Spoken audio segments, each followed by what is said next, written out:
Ladies and gentlemen, I welcome all to my channel. We are seeing series of videos under the heads do's and don'ts in purchasing and selling the property. Today we are going to see one of the important aspect, namely the death certificate and legal care certificate, how to verify the death certificate and legal certificate in purchasing the property from the legal heirs. Supposing Mr. Ramasamy purchased a property and he died, and subsequently we are going to purchase the property from the legal heirs. What are the documents we have to purchase? How you have to verify? What are the steps we have to bear in mind? What are the precautions we have to take? What are the risks involved in this in the purchase and sale of the property? How to secure an interest? All these aspects let us see one by one. Supposing we are going to purchase the property from the legal heirs, we should ask the sellers to produce the death certificate of the original owner who purchased the property. Supposing the property came to Ramasamy by way of sale or by way of settlement or by way of partition and he died, then we must ask them to produce the death certificate. Mere production of the death certificate itself is not sufficient for us to come to a conclusion that he died. We should also verify the genuineness of the death certificate.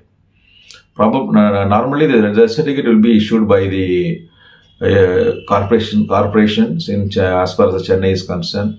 If it is somewhere else, if the person died somewhere else other than Chennai, then the concerned municipality or concerned panchayat union or concerned birth and registration authorities who registered the death will issue the death certificate. So once we got the death certificate, we should make a cross checkup with the concerned issuing authority and you should see that such certificate is genuine and proper. Secondly, then we should also ask them to produce the legal heir certificate.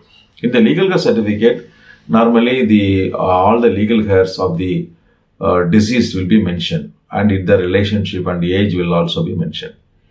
Here also there is a possibility of cheating or misrepresentation or suppression. There may be 5 or 6 sons.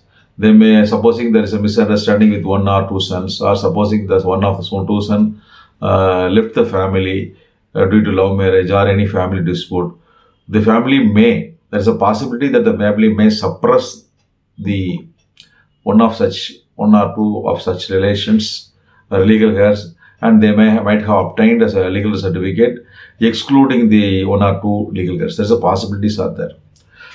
Then we should also take a necessary care and caution to avoid any such of cheating or misrepresentation. So in such circumstances, it is always advisable to verify such facts manually or physically by inquiring the relatives or the neighbors or the local peoples where the family resided for the previous period. We can go to the concerned relatives, or we can go to their friends, family members, or the neighbors, and we can make a personal inquiry and you should confirm that the persons named in the legal heir certificate alone are the legal heirs, and there is no other persons, no other persons' names were left in the legal heir certificate. That aspect we have to physically verify and clarify before going to purchase the property from the legal heirs. In addition to that, there is a possibility that normally they may exclude the father and mother's name, and they would have in the legal certificate would have been mentioned that the father and mother left before the death of the concerned deceased.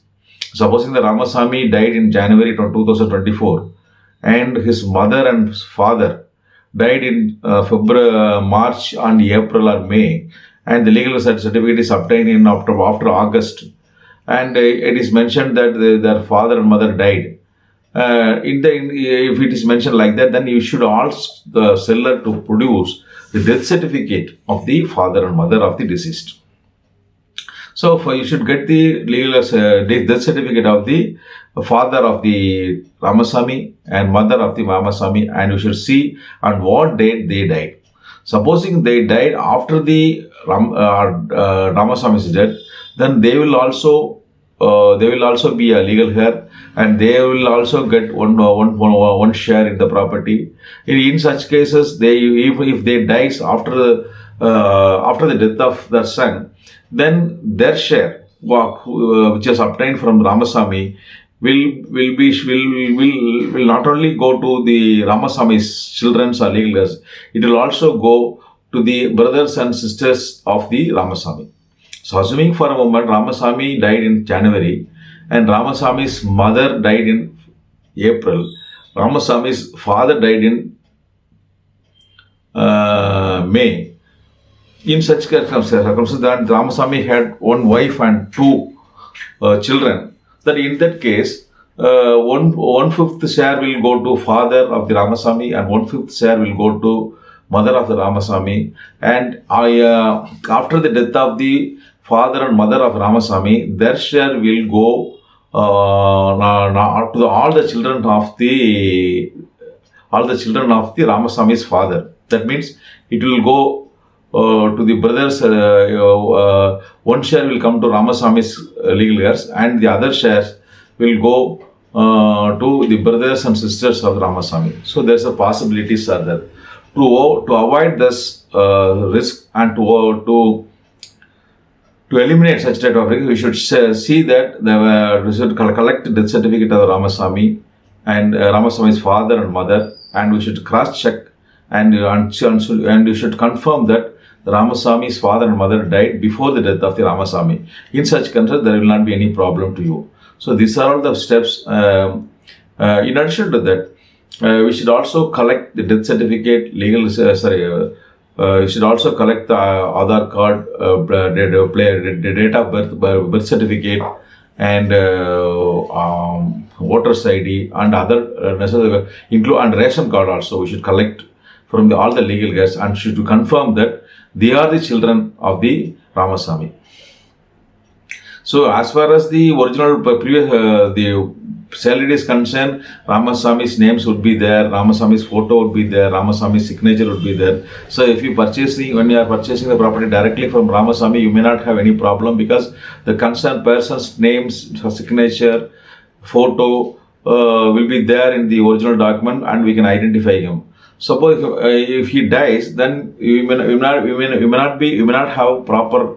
So you may not be having the photos or identity cards or identity other details of their legal heirs. So in that case, we should collect Aadhaar card, birth certificate, voter's ID, and and also collect ration card of the Ramasamy's family, and we should cross-check up all these documents, and we should confirm that Ramasamy left only the particular legal heirs mentioned in the legal heir certificate, and we should ascertain such facts. Then only we should go for registration.